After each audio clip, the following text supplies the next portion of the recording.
हाँ तो चलिए स्टूडेंट, आज हम लोग पढ़ते हैं संयुक्त या आश्रित उपकला, जिसको इंग्लिश में कहते हैं compound are stratified epithelium.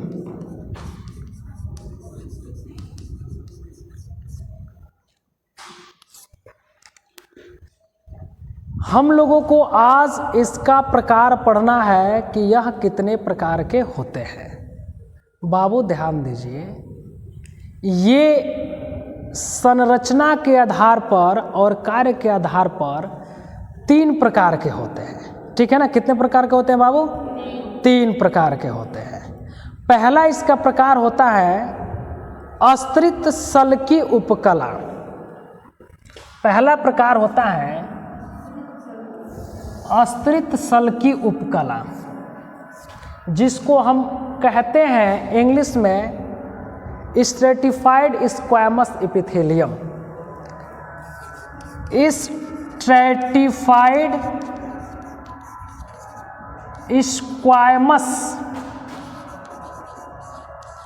Squamous epithelium. और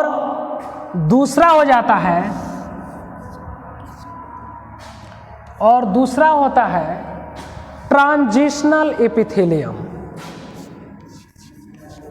ट्रांजिशनल एपिथेलियम। और तीसरा होता है न्यूरोसेंसोरी एपिथेलियम। न्यूरोसेंसोरी एपिथेलियम। क्या बात है! इन तीनों को हम लोग एक एक करके तो पढ़ेंगे, लेकिन उससे पहले मैं कुछ इसके बारे में चर्चा करना चाहता हूं। ठीक है ना? तो कंपाउंड आर स्ट्रेटिफाइड एपिथेलियम मैं पहले भी बता चुका हूं। जब मैं कंपाउंड एपिथेलियम पढ़ा रहा था, उसके बारे में मैं कुछ बता रहा था, तो बताया कि जो कंपाउंड एपिथेलियम होता है या स्ट्रेटिफाइड एपिथेलियम जिस ऑर्गन्स में या अंग में पाया जाता है, वहां पे इसकी स्तर 1 से अधिक होती है। जैसे ये कहां कहां पाए जाते हैं? ये पाए जाते हैं मुख गुहा, अमाशय, आंत, योनि, नेत्र की कार्निया, उपचर्म आदि में पाए जाते हैं। ठीक है ना?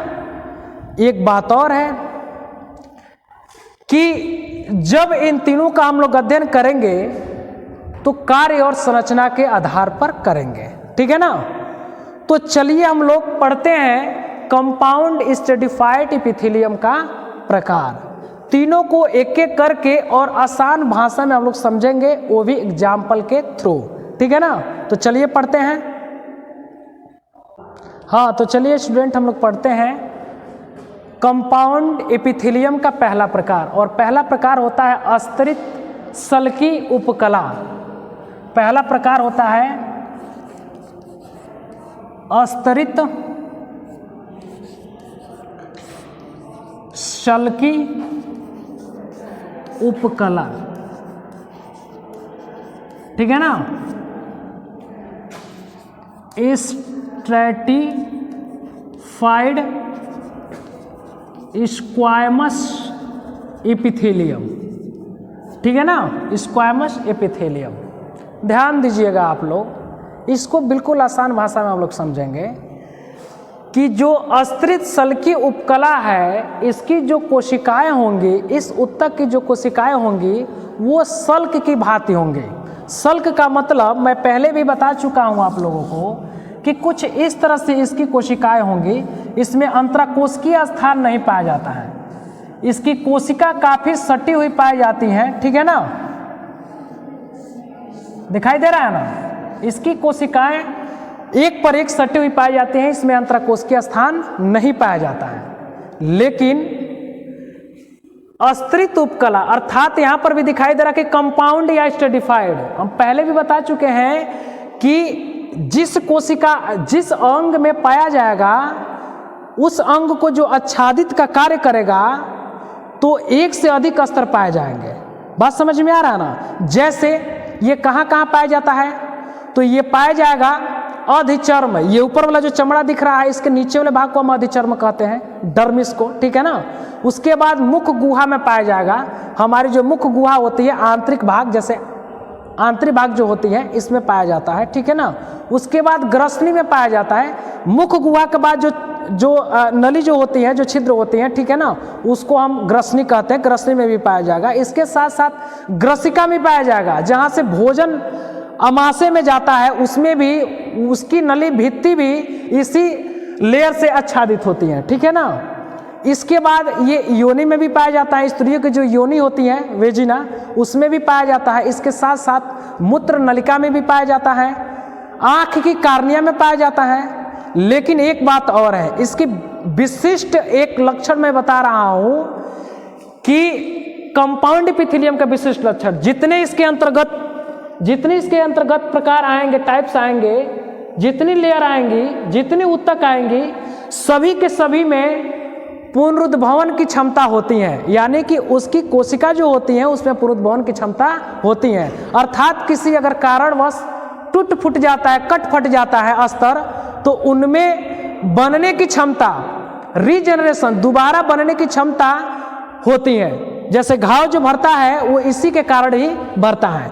ऊपरी चर्म जैसे मान लीजिए खरोच लग गया, कट गया, तो यही एपिथेलियम यहाँ पर कार्य करती है, ठीक है ना, जिनमें पुनरुद्भवन की क्षमता पाई जाती है। एक बात और है कि कंपाउंड जो स्ट्रेटिफाइड जो एपिथेलियम होती है, इसकी लेयर जो होती हैं कई स्तरों में व्यवस्थित होती हैं। यहाँ पर तो मैं इसको समझाऊंगा, लेकिन थोड़ा सा इसके बारे में और चर्चा कर लिया जाए।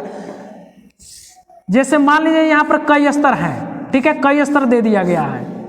जो ऊपरी स्तर होगी, कभी भी जो ऊपरी स्तर होती है वो मृत कोशिका की बनी होती है बाबू। किस कोशिका की बनी होती है? मृत कोशिका की बनी होती है, ठीक है ना। ये नई कोशिकाओं का निर्माण नहीं कर पाती है, ठीक है ना।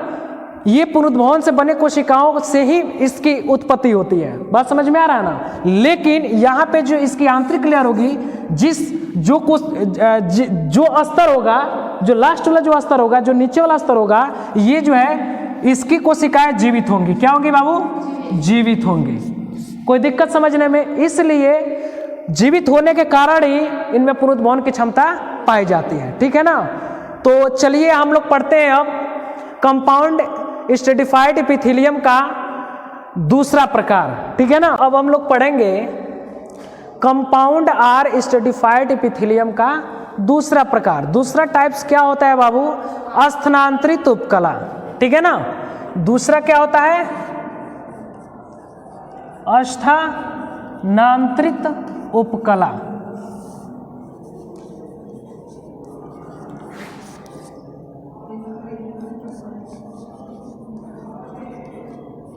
ट्रांजिशनल एपिथेलियम, ठीक है ना।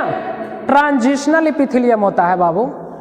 तो ट्रांजिशनल एपिथेलियम की जो कोशिकाएं होती हैं, ठीक है ना, उनमें फैलाव और प्रसार की क्षमता होती है। अर्थात उनकी कोशिकाएं काफ़ी फ्लेक्सिबल होती हैं, लचीली होती हैं, ठीक है ना। उनमें प्रसार और फैलाव की क्षमता होती है। अब कारण क्या है इसका? कारण इसलिए है कि जो इसकी कोशिकाएं होंगी बाबू, जो इसकी कोशिकाएं होंगी, ठीक है ना, उनकी बेस जो होगा, बेस जिसपे ये बैठा हुआ नजर आ रहा है, कोशिका जो बैठा नजर आ रहा है, ठीक है ना, इसके नीचे वाला जो बेस है ये कनेक्टिव टिश्यू का बना होता है। किसका बना होता है बाबू? कनेक्टिव टिश्यू का बना होता है। वो भी कनेक्टिव टिश्यू, जिस कनेक्टिव टिश्यू से बना होता है वो फ्लेक्सिबल होता है, यानी कि लचीली संयोजी ऊतक से बना होता है। किससे बना होता है बाबू? लचीली संयोजी ऊतक से बना होता है। लूज कहेंगे इसको, ठीक है ना। इसको हम क्या बोल देंगे बाबू? लूज कनेक्टिव टिश्यू से ये बना होता है। इसलिए इसकी कोशिकाएं काफी फ्लेक्सिबल होती हैं, लचती हैं और प्रसार यानी कि उनमें फैलाव भी होता है।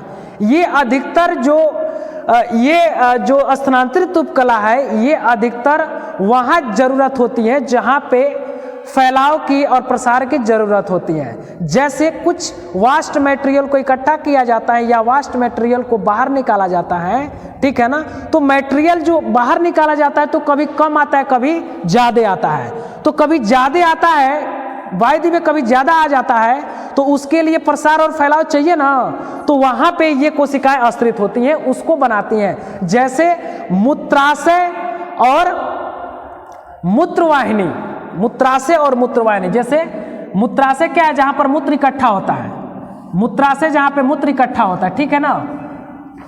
अब मान लीजिए ये है मूत्राशय, ठीक है ना, तो मान लीजिए मूत्र इकट्ठा होगा यहाँ पर ब्लैडर में जो है मूत्र इकट्ठा होगा, तो कभी कम होता है कभी ज़्यादा होता है। जब ज़्यादा हो जाता है कुछ समय तक रोकते हैं जब मूत्र को हम, ठीक है ना, जब यूरिन को कुछ समय तक रोका जाता है तो वहाँ पे ये फैलाव उत्पन्न करता है। फैलाव उत्पन्न करके और को उसकी मात्रा को जब जब मात्रा बढ़ती है तब तक फैलाव उत्पन्न होता है और उसको एडजस्ट कर लेता है। कोई दिक्कत समझने में? उसी तरह से मूत्र वाहिनियाँ में भी पाया जाता है। मूत्र प्रेशर के साथ बाहर निकलता है तो उसकी जो वाहिनियाँ बनी होती हैं, मूत्र की जो वाहिनियाँ बनी होती हैं ये इसी से आश्रित होती हैं, स्थानांतरित उपकला से आश्रित होती है, क्योंकि फैलाव चाहिए। जब प्रेशर लगेगा तो क्या चाहिए, फैलाव चाहिए, ठीक है ना।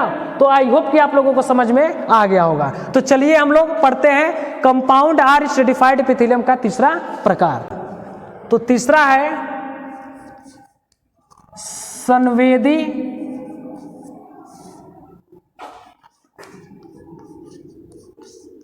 तंत्रिका उपकला। इसको कहते हैं, इसको हम इंग्लिश में कहते हैं न्यूरो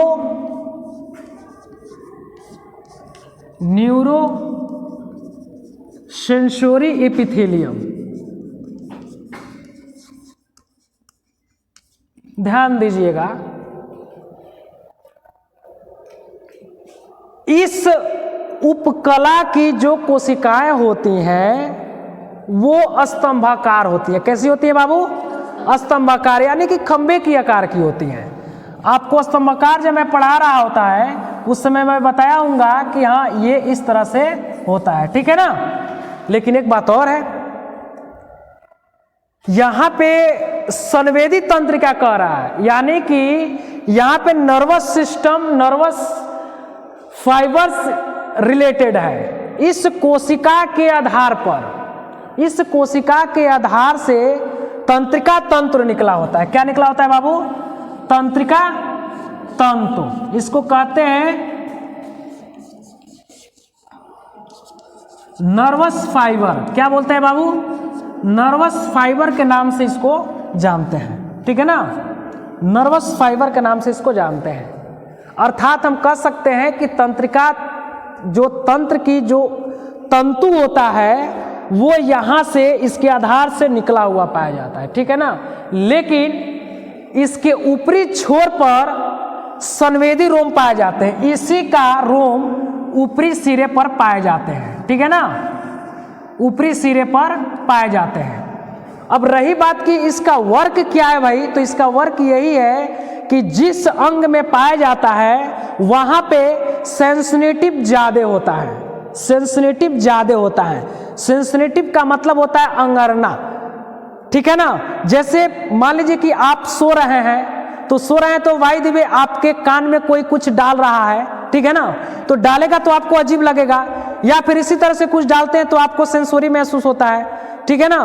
उसी तरह से आपको कोई ऐसे करता है तो आंख आपका झपक जाता है, ठीक है ना। तो ये आंख की जो रेटिना होता है वहां पर भी ये पाया जाता है। ये लेयर आंख की रेटिना को भी बनाता है। इसके साथ साथ कान की जो कर्ण, जो कान है, कान की आंतरिक जो लेयर है इसी की बनी होती है, ठीक है ना। इसके साथ साथ नाक में भी वही हाल है, नाक में भी पाया जाता है। नाक के अंदर की जो लेयर होती है, अंदर वाली जो गुहा, नाक घ्राण जो जिसको बोलते हैं, घ्राण बोलते हैं, नाक की अंदर संवेदी तंत्रिका उपकला पाया जाता है। तो इन अंगों में पाया जाता है जो सेंसोरी का काम करता है, सेंसिटिव का कार्य करता है, ठीक है ना। तो आई होप कि आप लोगों को समझ में आ गया होगा, ठीक है ना। तो आज के लिए इतना ही।